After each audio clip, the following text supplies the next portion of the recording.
My father was very, very poor. He was unemployed and struggling to make ends meet for 15 years of my life that I had the privilege of knowing him.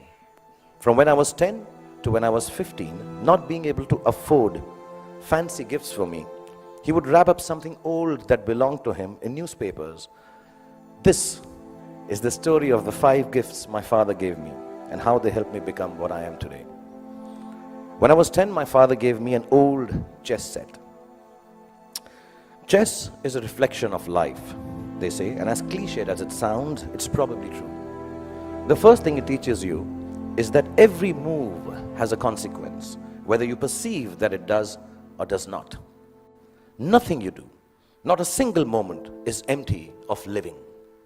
So think of things through, not always, but often enough, so your life does not feel as black and white and as uniform as the squares on a chessboard. Sometimes, in order to move forward, you might need to take a few steps back. And there's no loss in doing something that hurts in the short run, but proves worthwhile in time. One of the most precious gifts my father gave me was an Italian typewriter. To use a typewriter well, you needed diligence. One wrong letter, and the whole exercise had to be started all over again. So we had to learn how to move our fingers accurately, to make words out of thoughts with efficiency, and do it over and over again till we got it just right. As an adult, I have come to understand that there is nothing of more value than your capacity for diligence and your ability to work hard. If you can outwork your adversaries, you can ensure your own success in whatever it is you choose to do. Whatever you're doing, do it once. Then do it one more time, even more carefully. Practice will make everything seem easier. Be diligent, be thorough. Think of every job you do as the first one. So you have to get it right or you won't be able to impress everyone. And at the same time, do it as your last job, as if you will not get a chance to do it again ever. Don't just outwork yourself. Then my father gave me a camera. And the most beautiful thing about it was that it did not work. And the fact that there was never any actual photograph to see taught me my most important lesson yet. That creativity is a process of the soul. It does not need an outcome or a product for the world to accept. It needs only the truth of its own expression. It comes from within and makes of your world whatever you wish it to make. So don't be afraid of your own creativity. Honor it. My father was a funny guy.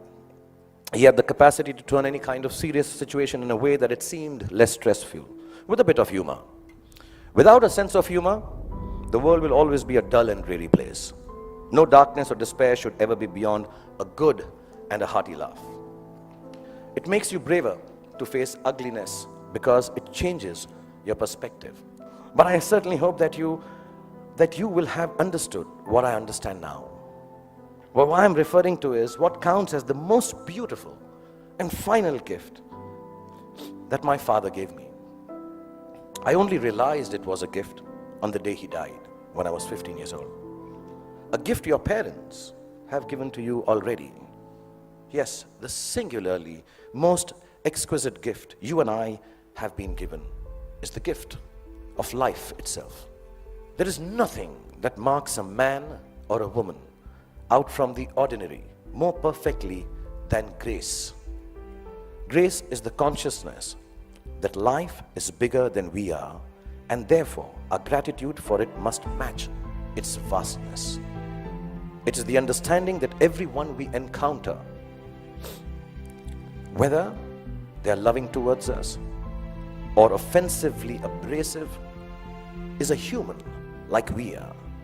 It is knowing that experiences shapes human beings, and no matter how good we are at something or how successful we may become, we are never better than the other person. If you can live your life with grace towards those around you, feeling free, the freedom to be yourself, to listen to your inner voice and never let anyone tell you who you are or who you ought to be, including me. These are the only years of your life in which you will be allowed to make regret-free mistakes. As you do so, you will chance upon your dreams and hopefully make a happy life out of their fulfillment. You will know that the bulk of your regrets are from not having done what you wish to do. Go forth, be free, have fun, make wrong choices, make mistakes. You will still succeed. And when you succeed, don't forget to thank your least favorite teacher, because he or she actually cared for you the most.